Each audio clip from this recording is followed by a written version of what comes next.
também está mencionado no Alcorão, capítulo 18, verso de número 38. Nós enviamos mensageiros antes de você, e entregamos a eles esposas e descendentes. Nenhum mensageiro recebeu o poder de realizar o milagre, exceto com a permissão de Deus. Existe uma escritura para cada geração. Existem 4 revelações mencionadas por nome no Alcorão: o Torá, os Salmos, o Evangelho e o Alcorão. O Torá é a revelação que foi entregada a Moisés. Os Salmos foram entregues a Davi, profeta e segundo rei de Israel. O Evangelho foi entregue a Jesus. E o Alcorão é a última revelação, que foi entregue ao último profeta, Muhammad, e que a paz esteja com todos esses que eu mencionei aqui. Então, por nome, apenas 4 revelações são mencionadas no Alcorão. Porém, está mencionado no Alcorão que Deus revelou uma escritura para cada geração. Porém, existem várias escrituras, como os pergaminhos de Abraão, por exemplo. Contudo, por nome, Deus apenas revelou 4.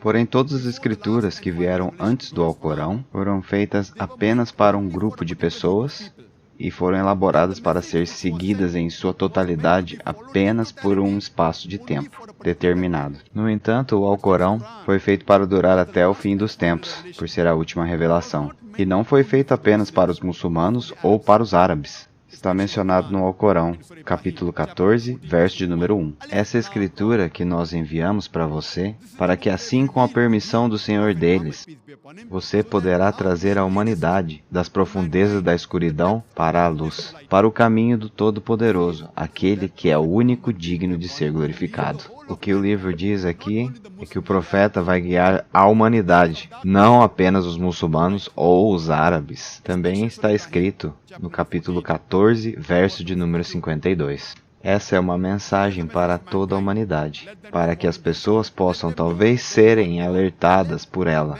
e fiquem sabendo que Ele é o único Deus. Então, que aqueles que possuem inteligência possam prestar atenção. Também é mencionado no Alcorão, capítulo 2, verso de número 185. O Ramadã é o mês em que o Alcorão foi enviado. Ele é um guia para a humanidade, com provas claras e com critério para distinguir o certo do errado. Também é mencionado no Alcorão, capítulo 39, verso de número 41. Nós enviamos a Escritura para você com a verdade, para instruir a humanidade. É para instruir a todos, não apenas um grupo em particular. E quando ele diz aqui a humanidade, não se exclui a ninguém, porque o Alcorão é a última revelação enviada aos seres humanos. E o profeta Muhammad disse o seguinte, no Hadith al-Bukhari, volume 1, livro da fé, Hadith de número 8, que o Islã foi feito em cima de 5 pilares. O primeiro, que Deus é um e único, e Muhammad é seu último profeta. Mas para acreditar no último profeta, você precisa acreditar em todos os outros que vieram antes, sem excluir ninguém. O segundo, oração.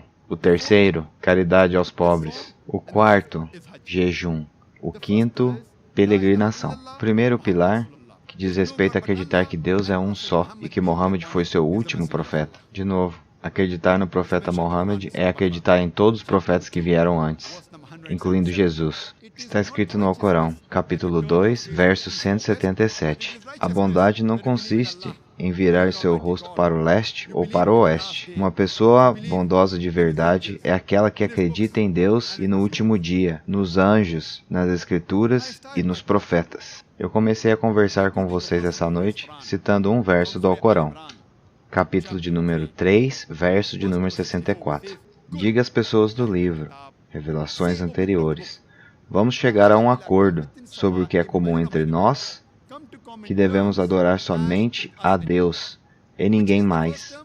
Não devemos associar nenhum companheiro junto a Ele, e não podemos ter nenhum senhor a não ser Deus. Se eles virarem as costas, diga então, vocês são testemunhas que nós nos submetemos somente à vontade de Deus. Esse verso nos ensina a maneira correta de se aproximar de diferentes religiões. Nesse caso, as monoteístas, nos falando para focar no que temos em comum. E o mais importante de tudo na religião monoteísta é acreditar somente em Deus, e servir somente a Deus, e pedir somente a Deus, e adorar somente a Deus. E mesmo sendo voltado mais às religiões monoteístas, essa também pode ser aplicada ao hinduísmo, porque no hinduísmo também só existe um Deus verdadeiro. Então eu posso afirmar, olhando por esse ponto de vista, que os muçulmanos também acreditam na Bíblia. Acreditam sim nesses 4 livros que eu mencionei. Acreditam porque assim o Alcorão os ensinou, e acredito que estaremos mais próximos uns dos outros quando olharmos nossas semelhanças, e não as nossas diferenças.